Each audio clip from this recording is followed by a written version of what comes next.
ప్రభుత్వం మహిళలకు ఉచిత బస్సు ప్రయాణం సౌకర్యం కల్పించడంతో తాము తీవ్రంగా నష్టపోతున్నామని ఆటో డ్రైవర్లు వాపోయారు. దీనికి నిరసనగా రాజాంలో నిరసన చేపట్టారు. గురువారం మార్కెట్ యార్డ్ నుంచి ఎంఆర్ఓ ఆఫీస్ వరకు పెద్ద ఎత్తున ర్యాలీ చేశారు.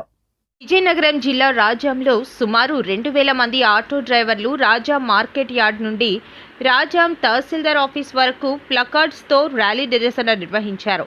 మహిళలకు స్త్రీ శక్తి పథకం ద్వారా ఉచిత బస్సు ప్రయాణం ప్రభుత్వం కల్పించినప్పటి నుండి ఆటో డ్రైవర్ బ్రతుకులు రోడ్డున పడ్డాయని ఆవేదన వ్యక్తం చేశారు. కనీసం వినాయక చవితి లాంటి పర్వదినాన ఇంట్లో ఉన్న భార్య పిల్లలకు పప్పన్నం కూడా కొనుక్కొని పెట్టలేని దీనస్థితిలో ఆటో డ్రైవర్లు బ్రతుకులు ఉన్నవి అని ఆటో యూనియన్ నాయకుడు కోటి అన్నారు. ఆటోలకి రోడ్ ట్యాక్స్ మరియు ఆర్టికల్ జీవో నెంబర్ సెక్షన్ 21, 31లను వెంటనే రద్దు చేయాలని, పోలీసులు ఆటోలకి ఆపి అధిక మొత్తంలో ఫైన్స్ వేయకుండా ప్రభుత్వం నిర్ణయం తీసుకోవాలని సిఐటియు యూనియన్ నాయకుడు రామ్మూర్తి కోరారు. ఆటో డ్రైవర్లకు ప్రభుత్వం ఆర్థికంగా ప్రతి నెల 7,000 రూపాయలు ఇచ్చే విధంగా ఆదుకోవాలని ప్రభుత్వాన్ని వేడుకున్నారు. మూర్తినాయుడు రాజాం నియోజకవర్గం ఆటో వర్కర్స్ యూనియన్ గౌరవ అధ్యక్షుడిని. రాష్ట్ర ప్రభుత్వం స్త్రీశక్తి పథకం పేరుతో ఆగస్టు 15 నుండి రాష్ట్ర వ్యాప్తంగా మహిళలకి ఫ్రీ ప్రయాణం అని చెప్పి ప్రకటించింది. దీన్ని మేము ఆటో వర్కర్లుగా స్వాగతిస్తున్నాం. అయితే ఈ రాష్ట్రంలో వేలాది మంది ఆటో కార్మికులు ఈ పథకం ప్రవేశపెట్టిన తర్వాత ఉపాధి అవకాశాలు పూర్తిగా కోల్పోయే పరిస్థితి, ఉపాధి కోల్పోయి ఈవేళ ఆటో కార్మికులు ఇంటికే పరిమితి అయిపోయిన పరిస్థితి వచ్చింది. మరో పక్క ఉపాధి కావాలని చెప్పేసి ఈవేళ పోయిన ఉపాధి కోల్పోయిన కార్మికులకి ప్రభుత్వం కొంత నెలవారీ భృతి ఇవ్వాలని చెప్పి మేము ఆటో వర్కర్స్ యూనియన్గా డిమాండ్ చేస్తున్నాం. ప్రధానంగా ఆటో కార్మికులు ఈవేళ ఆటో తప్ప మరో జీవనం లేదు. ఈ రాష్ట్రంలో సుమారు 4 లక్షల మంది ఆటో కార్మికుల్లో సుమారు 3 లక్షల మంది పూర్తిగా ఉపాధి కోల్పోయిన పరిస్థితి ఉంది. ఇవాళ ఆటో కార్మికులకి రోజువారీ పని చేస్తే తప్ప ఆ కుటుంబ పోషణ గడవని పరిస్థితి. ఈవేళ ఆటో కార్మికులు తమ వాడుకున్న బ్యాంక్ అప్పులు కానీ లేదా ఫైనాన్స్ కంపెనీల నుండి వాడుకున్న అప్పులు కానీ ఇవాళ కట్టలేక గత 15 రోజులుగా ఆటో కార్మికులు తీవ్రంగా మానసిక ఇబ్బందులకు గురవుతున్నారు. ఇవాళ రాష్ట్రంలో ఆటో కార్మికుల ఆవేదన బాధల్ని ఈ రాష్ట్ర ప్రభుత్వం పట్టించుకోవడం లేదు.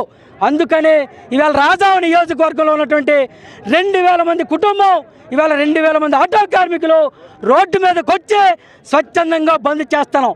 ఇందులో ఏ రాజకీయ పార్టీ ప్రమేయం కానీ ఏ కార్మిక సంఘం ప్రమేయం కానీ ఎవరూ లేకుండా స్వచ్ఛందంగా రోడ్డు మీదకి వచ్చి పోరాడుతామంటే ఈ రాష్ట్ర ప్రభుత్వానికి మా బాధ అర్థం కావాలి.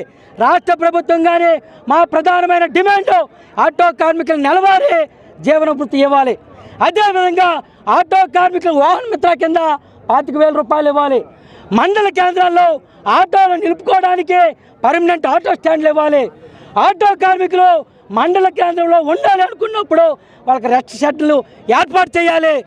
ఆటో కార్మికులకి దుర్మార్గమైనటువంటి ఫైన్లు చలానా రూపంలో రాష్ట్ర ప్రభుత్వాలు వసూలు చేస్తాయి.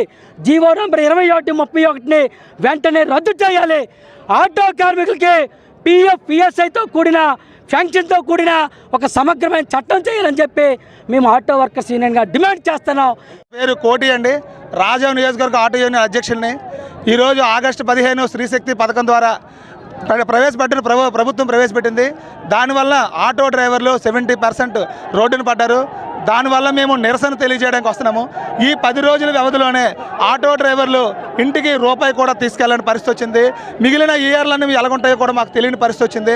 అయితే మా ఆటో డ్రైవర్లు రోజు ఆవేదన చూసి ఆక్రందన చూసి మేమందరం కలిపి ఎటువంటి పార్టీకి లోబడి కానీ ఎటువంటి వేరేలతో మాట్లాడడం కానీ కాకుండా మా ఆటో డ్రైవర్లు మాత్రమే స్వచ్ఛందంగా వచ్చి మా యొక్క బాధను తెలియజేయడం కోసం మాత్రమే ఈ నిరసన ర్యాలీ తెలియజేస్తున్నాము. ఈరోజు బంద్ ప్రకటించాము. ఉదయం 5 నుంచి సాయంత్రం 5 వరకు ఎటువంటి ఆటో డ్రైవర్ల కార్యకలాపాలకు పాల్గొకూడదని మేమే శిక్ష వేసుకొని ఈరోజు మేము బంద్లో పాల్గొంటున్నాము. ఆటో డ్రైవర్లు సుమారుగా 2,000 కుటుంబాలు రాజాం నియోజకవర్గాలు ఉన్నాయి.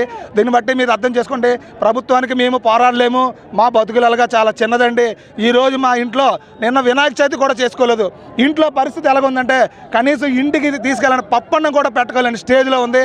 మా బ్రతుకులు దుర్బలమైన స్టేజ్లో ఉన్నాయి. కావున ప్రభుత్వానికి మేము వేడుకుంటుంది ఒకటే, అయ్యా మా ఆటో డ్రైవర్ల ఆవేదనని ఆక్రందన నిబంధనలని మీరు తెలుసుకొని మేము తెలుసుకొని మీకు ఎటువంటి డెడ్ లైన్ పెట్టకుండా మా యొక్క బతుకులు బాగా చేయాల్సిందిగా సవైన్యంగా మేము ఆటో డ్రైవర్ల తరఫున విన్నవించుకుంటున్నాం. మీడియా ద్వారా మీరు పెద్ద ఆయనకు తెలియజేసి మా బ్రతుకులు బాగా చేయాల్సిందిగా మా ఆటో డ్రైవర్ల తరఫున మీ అందరినీ కూడా అభ్యర్థిస్తున్నాం.